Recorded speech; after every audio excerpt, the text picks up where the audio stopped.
Hey guys, welcome to the review show. My name is Austin. Megalopolis stars Adam Driver. The city of New Rome is the main conflict between Caesar, a brilliant artist in the favor of a utopian future, and the greedy mayor Franklin Cicero. Between them is Julia Cicero, her loyalty between her father and her beloved. If you heard talks of this movie's problems, they're 100% true. The movie had issues trying to get a distributor, and from my understanding, the director who directed the Godfather films. Apparently, this movie had so much of an issue trying to get someone to distribute it that Lionsgate was offering to distribute it, but the director had to pay Lionsgate to distribute it instead of the other way around.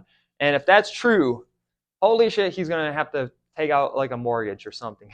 he's gonna have to lose a couple of mansions and yachts. This movie is.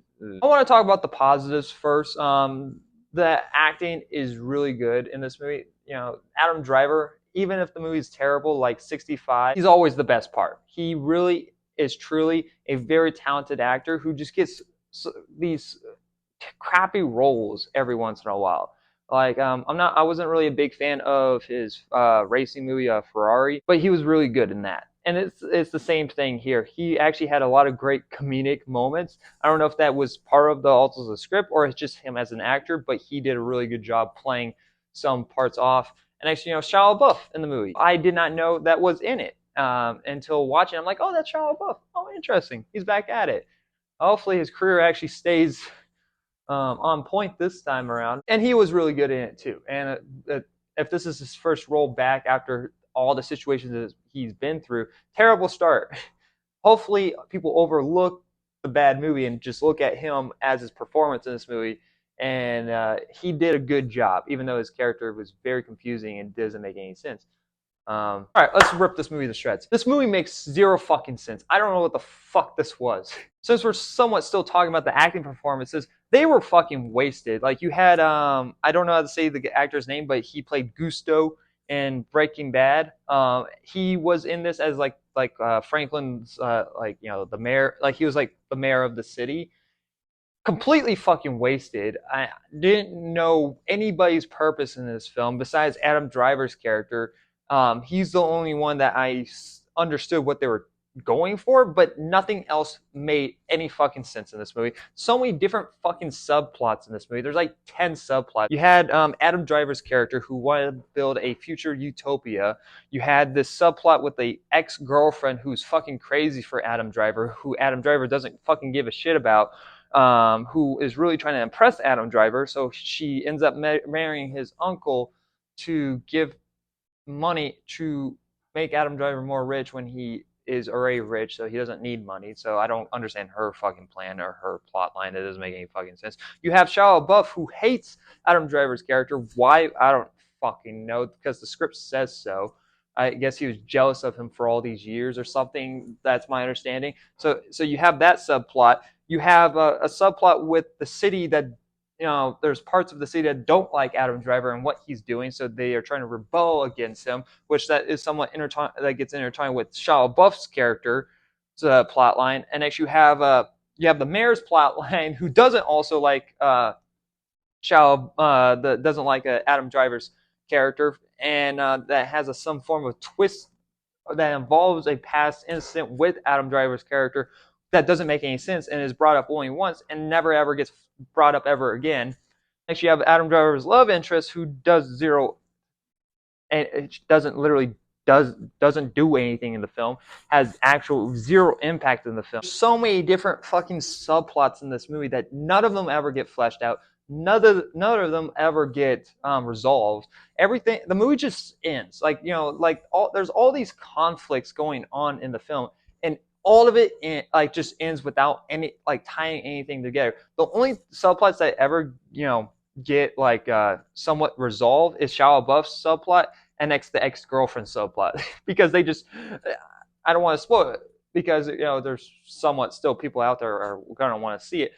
But the way that they handle it's like, okay, well, that's just it, okay. And it's just like, it doesn't make any fucking sense. Stupid, fucking dumb. Special effects in this movie look awful, and maybe it's supposed to give off this, like, you know, low budget type of dystopia